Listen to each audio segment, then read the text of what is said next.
पंजाब, हरियाणा, हिमाचल के digital platform पर आपका स्वागत है और मैं हूं आपके साथ श्वेता। हरियाणा में लोकतंत्र का पर्व बहुत ही धूमधाम से मनाया जा रहा है। पूरे प्रदेश भर में 6 फेज़ की वोटिंग जो है वो शुरू हो चुकी है। इसी के साथ हरियाणा में जहां 10 लोकसभा सीटों और 1 विधानसभा सीट पर वोटिंग जारी है, तो वहीं दिल्ली में भी 7 लोकसभा सीटों पर वोटिंग जारी है। इसी के साथ आपको बता दें कि बिहार, झारखंड, उत्तर प्रदेश में भी हरियाणा और दिल्ली समेत कुल 8 राज्यों में 58 सीटों पर वोटिंग जारी है।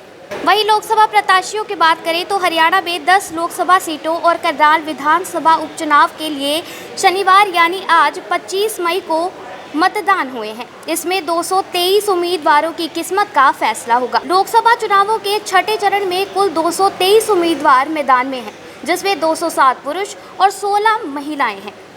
राज्य में 2 करोड़ से ज़्यादा लोग मतदान करने के पात्र हैं। वहीं मुख्यमंत्री नायाब सिंह सैनी करनाल से उपचुनाव लड़ रहे हैं। 25 मई सुबह 7 बजे से शाम 6 बजे तक वोटिंग होगी। वहीं 2019 के आम चुनाव की बात करें तो बीजेपी ने हरियाणा की सभी 10 लोकसभा सीटों पर जीत हासिल की थी। इस बार के लोकसभा चुनाव की अगर बात करें तो केंद्रीय मंत्री राव इंद्रजीत सिंह और कृष्णपाल गुर्जर, पूर्व मुख्यमंत्री मनोहर लाल और कांग्रेस के दिग्गज नेता कुमारी शैलजा और दीपेंद्र सिंह हुड्डा भी उम्मीदवारों में शामिल हैं। करनाल से बीजेपी उम्मीदवार खट्टर का मुकाबला हरियाणा युवा कांग्रेस अध्यक्ष दिव्यांशु बुद्धिराजा से है। हरियाणा में ज्यादातर सीटों पर सत्तारूढ़ बीजेपी और विपक्ष कांग्रेस के बीच सीधी टक्कर देखने को मिल रही है। हालांकि हिसार जैसी सीटों पर बहुकोणीय मुकाबला जो है वो नजर आ रहा है। हिसार से बिजली मंत्री रणजीत सिंह चौटाला की अगर बात करें तो वे एक स्वतंत्र विधायक हैं जो चुनाव से पहले बीजेपी में शामिल हो गए हैं। इनका मुकाबला चौटाला परिवार के 2 सदस्यों जेजेपी की नैना चौटाला और इनेलो की सुनैना चौटाला से है। कांग्रेस की तरफ से इस सीट पर जयप्रकाश भी मैदान में है। वहीं बीजेपी ने उद्योगपति और पूर्व कांग्रेस सांसद नवीन जिंदल को कुरुक्षेत्र से मैदान में उतारा है। उनका मुकाबला आपकी राज्य इकाई के प्रमुख सुशील गुप्ता से और इनेलो के अभय सिंह चौटाला से है। केंद्रीय मंत्री राव इंद्रजीत सिंह और कृष्णपाल गुर्जर गुरुग्राम और फरीदाबाद सीटों से फिर से चुनाव लड़ रहे हैं। वहीं कांग्रेस ने अपने सीनियर नेता राज बब्बर को गुरुग्राम के मैदान में उतारा है। सिरसा की अगर बात करें तो सिरसा से कांग्रेस की कुमारी शैलजा और बीजेपी के अशोक तंवर चुनाव लड़ रहे हैं। रोहतक में दीपेंद्र सिंह हुड्डा का मुकाबला बीजेपी के अरविंद शर्मा से है।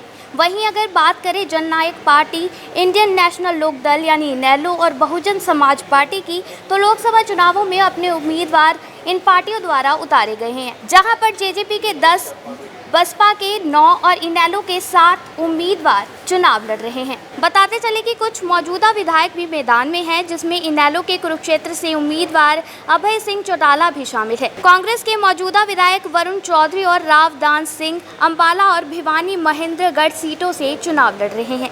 वहीं बीजेपी विधायक मोहन लाल बडोली सोनीपत से और जेजेपी की नैना चौटाला हिसार से चुनाव लड़ रही हैं।